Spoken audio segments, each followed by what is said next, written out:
नमस्कार दोस्तों, स्वागत है आप सभी को मेरे यूट्यूब चैनल पर। आज मैं आप लोगों को बात करने वाला हूँ एमसीआरई का 2025 का जो कट ऑफ रहने वाला है। तो सबसे पहले हम इस वीडियो के दौरान बात करने वाला है डीबी में आप लोगों को क्या-क्या डॉक्यूमेंट रेडी करना है और स्किल टेस्ट कब होगा और इसका एग्ज़ाम कब तक होने वाले हैं, पोस्ट प्रेफरेंस कब और कैसे भरना है। तो ये तीनों चीज़ों में इस वीडियो के दौरान बताने वाला हूँ, तो वीडियो को शुरू से लेकर लास्ट तक देखिएगा। तो चलिए वीडियो को शुरू करते हैं। शुरू करने से पहले अगर वीडियो को सब्सक्राइब नहीं किया तो सब्सक्राइब कर देना और बेल आइकन को प्रेस कर देना ताकि आने वाला हर नोटिफिकेशन आपके पास सबसे पहले अपडेट पहुंच जाएगा। तो सबसे पहले हम बात करते हैं डीबी के समय आपको क्या क्या डॉक्यूमेंट लगने वाले हैं। ये आपका प्रोफेशनल ऑफर्स लेटर आया हुआ है आपका लिंक पर, ये मैं नहीं बता रहा हूँ। तो आपका वो जो पढ़ के मैंने ये रीड किया है, तो मैं आपको इसके बारे में नॉलेज दे रहा हूँ कि आपको क्या क्या डॉक्यूमेंट लगने वाला है। तो सबसे पहले आपको जो मेडिकल फिटनेस सर्टिफिकेट चाहिए, नंबर 1, ठीक है। और आपने जिन पोस्ट के लिए अप्लाई किया है उन बेसिस पर हमने बात करें तो जो सर्टिफिकेट आपने अटैच किया है पोस्ट के लिए, वही सर्टिफिकेट, चाहे वो 10th का हो मार्कशीट या 12 का हो या ग्रेजुएशन का हो, डिप्लोमा का हो, तो पूरा सर्टिफिकेट आपको लेकर आना है ओरिजिनल, ठीक है। उसके बाद आपका 10th का सर्टिफिकेट या एडमिट कार्ड जिसमें मेंशन है आपका डेट ऑफ बर्थ और फादर का नेम, ये आपका मोस्ट ज़रूरी है ले आना, ठीक है। और आपका ओरिजिनल कोई भी आईडी जैसे आपका आधार कार्ड, पैन कार्ड या ड्राइविंग लाइसेंस, ये आपको लेकर आना है। और आपका कैरेक्टर सर्टिफिकेट जो तहसीलदार बनाता है, वो आपको कैरेक्टर सर्टिफिकेट इसमें चाहिए। अगर आप कोई जॉब कर रहे हो, अभी फ़िलहाल कोई जॉब कर रहे हो और आपको वो छोड़ना है और आपको एमसीआरई में जॉब अप्लाई करना है, तो उसके लिए आपको एनओसी सर्टिफिकेट होना बहुत ही ज़रूरी है, ठीक है। किसी जगह पर आप जॉब कर रहे हो तो उसका एनओसी जो सर्टिफिकेट है, ठीक है, वो आपको ज़रूरी है। उसके बाद आपको कौन सा कास्ट के हो, कास्ट सर्टिफिकेट, आपका SC ST OBC WS किसी भी कास्ट के हो, उसका एक कास्ट सर्टिफिकेट आपको चाहिए। और अंत में ये है कि आपको एफिडेविट चाहिए 50 रुपये का। इसका भी डिटेल्स उस लिंक में दिया हुआ है, आप पढ़ सकते हो इसके बारे में। डीबी के समय आपको क्या क्या डॉक्यूमेंट लगेगा, उसमें पूरा डिटेल्स लिखा है कि एफिडेविट का क्या प्रोसीजर है। उसमें 3-4 पेज लिखा हुआ है, ठीक है। तो उसको आप पक्का चेक कर लेना, ठीक है। तो और साथ में पासपोर्ट साइज फ़ोटो 4 से 5 कॉपी वो पक्का लेके आना। तो ये हो गया आपका डॉक्यूमेंट वेरिफिकेशन के समय क्या क्या डॉक्यूमेंट आपके लगने वाला है। अभी हम बात करते हैं स्किल टेस्ट का। तो स्किल टेस्ट जो आपका है, तो स्किल टेस्ट के बारे में हम बात करते हैं। तो ये हम बात है कि स्किल टेस्ट का लगभग आपका अप्रैल का फर्स्ट वीक तक आने का चांस है, ठीक है।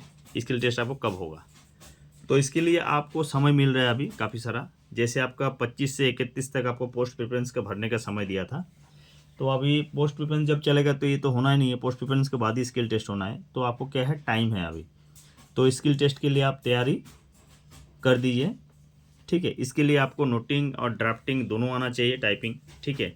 उसके बाद पेसी राइटिंग वो भी आना चाहिए। तो ये सब चीज़ आप आराम से पढ़ सकते हो, इसके लिए कोई क्लास लेने की ज़रूरत नहीं। आप यूट्यूब में सर्च करोगे तो नोटिंग ड्राफ्टिंग बढ़िया सा देते हैं, पेसी राइटिंग भी अच्छा सा आता है। तो ये सब देख के भी आप अपना रीड कर सकते हो। और जिसको ट्यूशन लेना है, कुछ लेना है इसके बारे में, एकेडमी ज्वाइन करना है, तो वो बात अलग है, उसका पर्सनल मैटर है, ठीक है। तो मैं तो यही सलाह दूंगा कि आपको इसके लिए अलग से कोई कोचिंग की ज़रूरत नहीं, आप आराम से इसको पढ़ के कर सकते हो प्रैक्टिस। तो ये आपका स्किल टेस्ट के लिए मेन चीज़ है। और ये अभी एमसीआरई की तरफ से स्किल टेस्ट का एग्ज़ाम का डेट अभी कुछ नहीं आया हुआ है, ठीक है। नोटिफिकेशन कोई जारी नहीं किया गया है, तो ये मैं आपको बता देता हूँ। अभी हम बात करते हैं पोस्ट प्रेफरेंस। पोस्ट प्रेफरेंस क्या है, पोस्ट प्रेफरेंस कब भरा जाएगा। तो आप लोगों का जो वेबसाइट है उसमें लिखा है, साफ साफ लिखा है, पोस्ट प्रेफरेंस आपका भरा जाएगा 25/3/2025, 25 मार्च से लेके 31 मार्च के अंदर ही भरा जाएगा। अगर इस डेट के ड्यूरेशन के दौरान आप नहीं भरते हो तो आपको कैंसिल कर दिया जाएगा।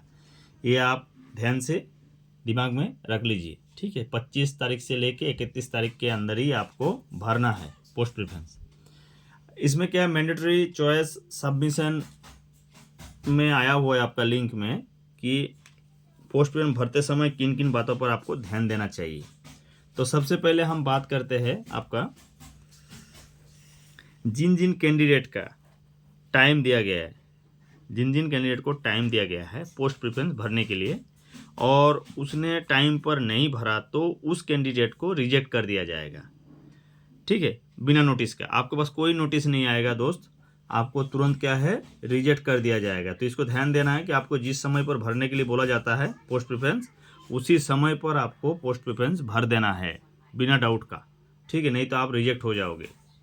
अच्छा, नंबर 2 क्या है, उस समय पर कभी भी कोई स्टेटमेंट इसके बारे में नहीं दिया जाएगा। आपको कोई स्टेटमेंट नहीं देगा कि किस लिए मैंने रिजेक्ट किया, क्या किया, वो आपके सामने कर दिया जाएगा, आपको पता भी चल जाएगा कि मैं आउट हो गया वहाँ से।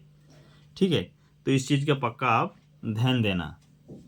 अच्छा, नंबर 3 क्या है, अगर उनको चॉइस सबमिशन के लिए बुलाया गया तो उन लोगों कोई चॉइस सबमिशन नहीं भरते तो उनके जितना भी फ्यूचर स्टेज है उनको बंद कर दिया जाएगा या रद्द कर दिया जाएगा और कैंडिडेट को रिजेक्ट कर दिया जाएगा। दोबारा सुन लीजिए, जिस कैंडिडेट को चॉइस सबमिशन के लिए बुलाया जाता है और उसने चॉइस सबमिशन नहीं भरा तो उनको क्या कर दिया जाएगा, फ्यूचर स्टेज के लिए बंद कर देगा और क्या कर देगा, आपको कैंडिडेट को रिजेक्ट भी कर देगा। क्लियर है? तो ये सब बहुत इंपॉर्टेंट है। ठीक है, ठीक है, तो ये हो गया आपका नंबर 3 पॉइंट। नंबर 4 पॉइंट आपका क्या है, अगर आपने जो पोस्ट सिलेक्ट किया है और उस पोस्ट के लिए आपने वैकेंसी रहने, अगर दूसरे पोस्ट के लिए अगर आपके पास वैकेंसी आया है तो आपको वो पोस्ट नहीं भरने दिया जाएगा, क्योंकि आपको ऑलरेडी आपने जो पोस्ट सिलेक्ट किया उसी पोस्ट में अगर वैकेंसी होगा तभी आपको दिया जाएगा। नेक्स्ट पोस्ट में आपको खाली भी है तो भी नहीं भरने देगा आपको। क्लियर है? ये आपको वैकेंसी नहीं दिया जाएगा। तो ये बहुत बड़ा इंपॉर्टेंट है, इसीलिए पोस्ट कोड जो भी भरते हो आप तो अपना हिसाब से देख लेना कि आपका कौन सा सिलेक्ट करना है। तो ये सब इंपॉर्टेंट बात था आपका मैंडेटरी चॉइस सबमिशन की तरफ से ये दिया हुआ है, आपका किन किन बातों पर के ध्यान देना है आपको। तो ये बहुत बड़ा इंपॉर्टेंट है, पोस्ट प्रेफरेंस के समय ध्यान देने वाली बात है कि कैसे कैसे आपको पोस्ट प्रेफरेंस भरना है। दोबारा बता रहा हूँ, 25 मार्च से लेके 31 मार्च 2025 तक ही आपका समय है, आप इसके दौरान ही भरना है, याद रखिएगा। बार बार मैं उस पिछले वीडियो में बताया था, इस वीडियो में भी ये बताया। ठीक है, कि आपका बहुत बड़ा इंपॉर्टेंट चीज़ है कि आपको किस समय पर पोस्ट प्रेफरेंस भरना है। तो चलिए दोस्तों, ये वीडियो इतना ही, मिलते हैं नेक्स्ट वीडियो के साथ। अगर वीडियो अच्छा लगे तो लाइक कर देना और अपना दोस्त लोग को शेयर कर देना। जय हिंद, जय भारत।